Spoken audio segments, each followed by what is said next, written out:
Hello students, মই ৰিমা ভৰালী আজি মই লৈ আহিছো ক্লাছ 3 ইংলিছ ব্লসম 1 কিতাপখনৰ লেসন 1 ক্লাউডছৰ পিছৰ অংশটি ইয়াত কি আছে চাওচোন আহা ইয়াতে কি কৈছে চোৱা মই পঢ়ি দিছো one evening এদিনাখন গধূলি মৌসুমী asked her grandmother why she doesn't see some animals in winter. মৌসুমীয়ে তাৰ আইতাকক সুধিছিল যে ঠাণ্ডাৰ দিনত আমি এই জীৱ-জন্তুবোৰ কিয় দেখা নাপাও তোমালোকে ঠাণ্ডাৰ দিনত জীৱ-জন্তুবোৰ দেখা পোৱা নে নাপায় ন কমকৈ দেখা পায় Her grandmother explained that different animals have different habits. তাইৰ আইতাকে ক'লে যে বিভিন্ন ধৰণৰ জীৱ-জন্তুৰ habits মানে অভ্যাস বিভিন্ন ধৰণৰ হয় কিছুমান প্ৰাণী গৰমত ওলাই কিছুমান ঠাণ্ডাত ওলাই হয়নে তাৰ পিছত some gather food during the summer and then rest afterwards কিছুমানে খাদ্যবোৰ গৰমৰ দিনত gather মানে জমা কৰে আৰু ঠাণ্ডা বাকি বছৰটোৰ দিনবোৰত যেতিয়া ঠাণ্ডা পৰে তেতিয়া ৰেষ্ট লয় ৰেষ্ট মানে জিৰণি লয় তাৰ পিছত কৈছে her grandmother then went on to tell her a story তাৰ পিছত আইতাকে তাই এটা সাধু ক'বলৈ ধৰিলে let's listen to the story সাধুটো শুনো আহা সাধুটোৰ নাম কি হয় The grasshopper and the ant The grasshopper মানে ফৰিং The ant মানে পৰুৱা ছবিখন দেখিছা নহয় এইটো হল grasshopper আৰু এইবোৰ হল ant মানে পৰুৱা কি কৰিছে বাৰু grasshopperে ভায়োলিন বজাই আছে আৰু পৰুৱাবিলাকে কি কৰিছে পৰুৱাকিটা খাদ্যবোৰ লৈ গৈ জমা কৰি আছে ঘৰত হয়নে সাধুটো চাও কি আছে মই পঢ়ি দিছো চাবা The grasshopper and the ant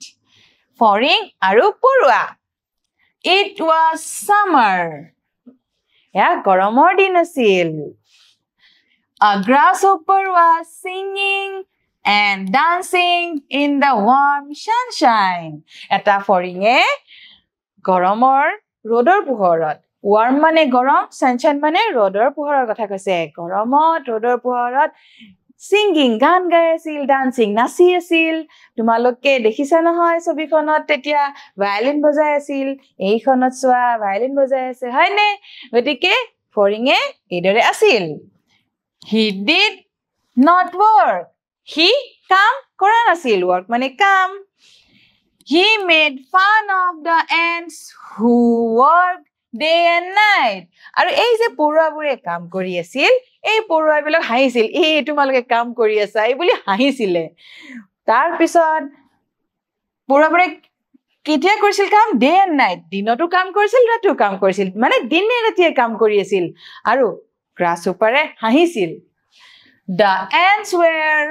collecting food for the long winter ahead আৰু পৰুৱাবোৰে কি কাম কৰি আছিল যে ঠাণ্ডাৰ দীঘলীয়া দিনবোৰৰ কাৰণে খাদ্যবোৰ কালেক্ট কৰি আছিল জমা কৰি আছিল তোমালোকে বুজি পাইছা নহয় ছবিখনতো দেখিছা তোমালোকে হয়নে এতিয়া মই আগবাঢ়িছো তাৰ পিছত কৈছে Then came the winter তাৰ পিছত ঠাণ্ডাৰ দিন আহিছিল উইন্টাৰ মানে ঠাণ্ডা বা শীতকালৰ কথা কৈছে ঠাণ্ডাৰ দিন আহি গ'ল The grasshopper did not have anything to eat আৰু ঠাণ্ডাৰ দিন অহাৰ লগে লগে ফৰিঙে খাবলৈ নোপোৱা হ'ল কাৰণ ঠাণ্ডা দিনত গছৰ পাতবোৰ শুকাই গ'ল সৰি গ'ল He remembered the ant his neighbor who had collected food for the winter তাৰপিছত তাৰ ৰিমেম্বাৰ মানে মনত পৰিল কালৈ পৰুৱালৈ মনত পৰিল যে মোৰ ওচৰ চুবুৰীয়া সিহঁতে দেখোন খাদ্য বস্তু ঠাণ্ডাৰ দিনৰ কাৰণে কালেক্ট কৰিছিল বা জমা কৰি থৈছিল নহয় He went to the ant and asked for some food এইয়া ছবিখনত চাইয়া হল পৰুৱাৰ ঘৰ ant hill বুলি কয় এই পৰুৱাৰ ঘৰত গ্ৰাছহপাৰটো গৈছে ফৰিংটোৱে দেখো গ্ৰাছহপাৰে কৈছে গৈ সিহঁতক খাদ্য খাবলৈ খুজিছে কাৰণ তাৰ খাদ্য নাই ঠাণ্ডাৰ দিনত তাৰ পিছত কি হ'ল The ant told the grasshopper that he should have worked and stored food for the winter. যেতিয়া খাদ্যৰ কথা ক'লে পৰুৱাটোৱে ক'লে যে তুমি work মানে কাম কৰিব লাগিছিল and stored জমা কৰিব লাগিছিল কি জমা কৰিব লাগিছিল food খাদ্য আৰু কেতিয়াৰ কাৰণে winter শীতকালৰ কাৰণে ঠাণ্ডাৰ দিনৰ কাৰণে আৰু এইদৰে সাধুটো ইয়াতে শেষ হৈছে তাৰ পিছত কি কৈছে Now এতিয়া grandmother stopped here যে আইতা এখিনিতে সাধুটো শেষ কৰিলে Think ভাবা and say আৰু কোৱা What might have happened next? যে ইয়াৰ পিছত কি হ'ব পাৰে তোমালোক ভাবি ক'বলৈ দিছে দুটা ধৰণৰ কথা হ'ব পাৰে হয়তো পৰুৱাই ক'ব পাৰে যে যোৱা তুমি নিজৰ মতে যি খোৱা আমি নিদু হেতু হ'ব পাৰে আৰু এটা কি হ'ব পাৰে যে তুমি আজিলৈ তোমাক আমি খাদ্য দিছো বাৰু কিন্তু ভৱিষ্যতে তুমি তোমাৰ খাদ্য জমাই থবা আৰু ঠাণ্ডা দিনৰ কাৰণে ষ্ট'ৰ বা হাসি থৈ দিবা হেতু হ'ব পাৰে হয়নে এটা এই সাধুটোৰ পৰা আমি কি শিকিলো যে মৰেল অফ দা ষ্টৰী কি হয় এই সাধুটোৰ পৰা আমি কি নীতি শিক্ষা পালো যে আমি আমাৰ কাম কৰিব লাগে যিবোৰ কাম আমাৰ কাৰণে প্ৰয়োজনীয় ভৱিষ্যতে আমাক সহায় কৰিব হয়নে যে we should work hard and which will help us in future বুজি পালা এতিয়া মই আগবাঢ়িছো ইয়াতে কি কৈছে draw what you have understood from the story দে সাধুটোৰ পৰা তোমালোকে কি বুজি পালা আকিবলৈ দিছে তোমালোকে তো ছবি আকি ভালে পোৱা আকিবচোন ইয়াতে কি আকিলে ভাল হ'ব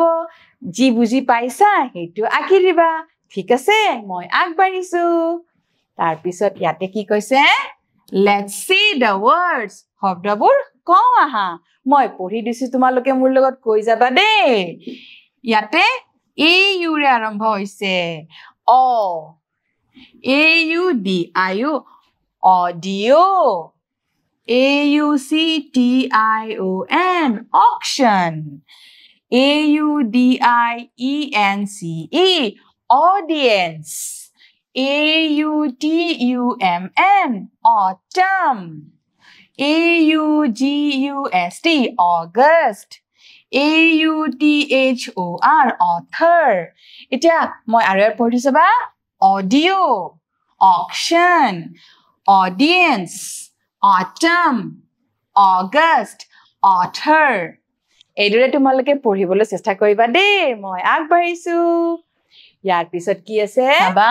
Now underline AU in the words below and read them aloud. Yate AU jot ase underline koribo dise aru dangor koi poribole dise. Etu ki hoy yate HAUL etu AU. Aru ekelage hall.